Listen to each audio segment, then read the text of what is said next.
बाराबंकी जनपद के छाया चौराहा पर पीएल पुनिया, उनके सपूत तनुज पुनिया और कई कांग्रेस के कार्यकर्ताओं ने डीजल के बढ़ते दाम को लेकर धरना प्रदर्शन किया। पीएल पुनिया ने पत्रकारों से बातचीत की तो क्या कहा, आइए देखते हैं जिला ब्यूरो चीफ से मुख्तार की एक खास खबर।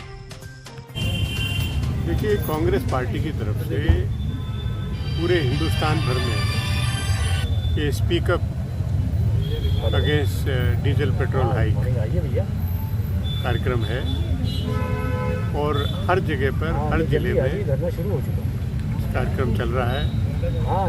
प्रदेश में, उत्तर प्रदेश में भी इसी तरह का कार्यक्रम, आज बाराबंकी का ये कार्यक्रम सब अच्छी तरह से जानते हैं कि देश से पहले आर्थिक संकट से जूझ रहा था, फिर उसके बाद कोरोना वायरस का ये असर हुआ, लोगों का रोजगार चला गया, खाने पीने के लिए नहीं बचा, पैसे के लिए मोहताज रहे और ये डिमांड थी कि उनके हाथ में कुछ पैसा दिया जाए, उनके अकाउंट में पैसा ट्रांसफ़र किया जाए।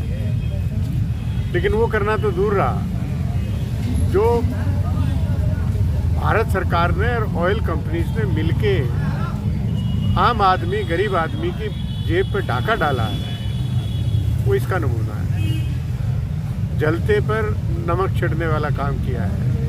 एक तरफ वो वैसे ही परेशान थे बेरोजगारी की वजह से, बच्चों का पोषण नहीं कर पा रहे थे और ऊपर से एक अलग से टैक्स लगा दिया, दाम बढ़ा दिए। जब कोरोना वायरस पीक पे है, 2 महीने के दौरान में 13 रुपये प्रति लीटर डीजल का पर टैक्स लगाया, भारत सरकार ने टैक्स लगाया और 10 रुपया प्रति लीटर डीजल पेट्रोल के ऊपर अलग से टैक्स लगाया। और इस तरह से जो टैक्स लगा के 6 साल के दौरान में, ये तो सिर्फ 2 महीने की बात कर रहे हैं, लेकिन वैसे अगर देखा जाए तो 38 रुपया डीजल के ऊपर और इसी तरह से 35 रुपया पेट्रोल के ऊपर इन्होंने टैक्स आज वसूल कर रहे हैं। और ऑयल कंपनीज को पीछे रहे, उन्होंने भी जितना इन्होंने बढ़ाया 13 रुपया प्रति लीटर डीजल, तो ऑयल कंपनी जो भी 13 रुपये से ज़्यादा डीजल के दाम बढ़ा लिए कंज्यूमर्स के पास। और इसी तरह से 10 रुपया इन्होंने टैक्स लगाया था पेट्रोल के ऊपर, तो उन्होंने भी 10-11 रुपया पेट्रोल के ऊपर दाम बढ़ाए। क्या लगता है पॉलिसी? ज़रूरत इस बात की थी कि अंतर्राष्ट्रीय मार्केट में क्रूड ऑयल प्राइसेस की कीमतें गिरी हैं।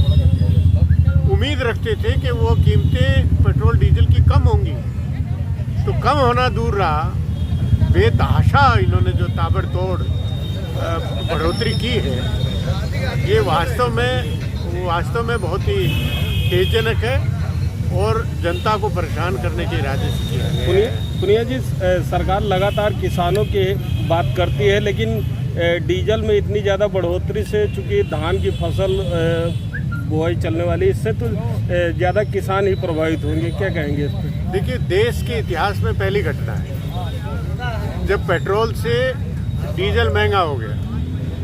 पहले लगभग 10 रुपया का अंतर होता था, डीजल के दाम कम होते थे क्योंकि किसानों के इस्तेमाल में आता है। वो pumping set, diesel pumping set चलाते हैं, ट्रैक्टर में भी डीजल इस्तेमाल होता है और उसके अलावा जो ट्रांसपोर्ट है, रोड ट्रांसपोर्ट, उसमें भी डीजल इस्तेमाल होता है। जो आवश्यक वस्तुएं एक जगह से दूसरी जगह से ले जाते हैं और ये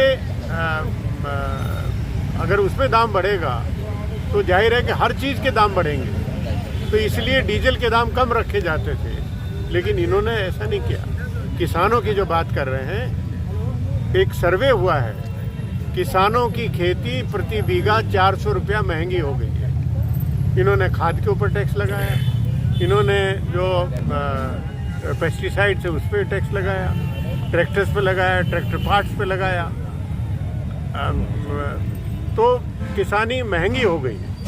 और इसी तरह से जो ट्रांसपोर्टर्स हैं, उन्होंने भी तय किया है कि हम अपना भी भाड़ा बढ़ाएंगे, तो हर चीज़ महंगी हो गई। एक तो राहत पहुंचाने की बात थी और दूसरी तरफ उनको ज़्यादा परेशानी में डाला है इस सरकार ने।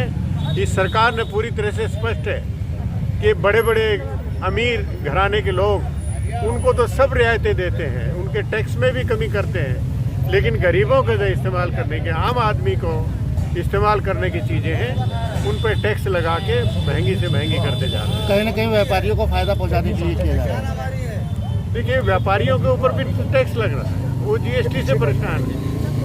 जो इस बीच में जो लोगों को किराए पर दुकान ली है, उनका किराया है, उनका कोई बिक्री हुई नहीं है, तो वो भी परेशान है। और कांग्रेस पार्टी ने मांग रखी है, कारोबारी हैं, उनको भी सीधे आर्थिक सहायता दी जाए, उनके भी अकाउंट में पैसे ट्रांसफ़र किया जाए। अकेले इससे काम नहीं चलेगा कि इनको लोन दे दिया जाएगा, गारंटी वगैरह दे दिया जाएगा। लोन देने की बात करते हैं, बैंकों से राहत देने की बात करते हैं, तो बैंकों की हालत कौन सी सही है? वो तो खुद पैकेज मांग रहे हैं सरकार से। वो ऐसी दशा में है कि सरकार जो घोषणा कर रही है उसके कोई मायने नहीं है, सिर्फ जुमला है। ओवरऑल सरकार की पॉलिसीज खराब है। देखिए, मैंने स्पष्ट रूप से कहा है कि सरकार की पॉलिसी बहुत अच्छी है, उद्योगपतियों के लिए, अमीरों के लिए, उनके लिए बहुत अच्छी है।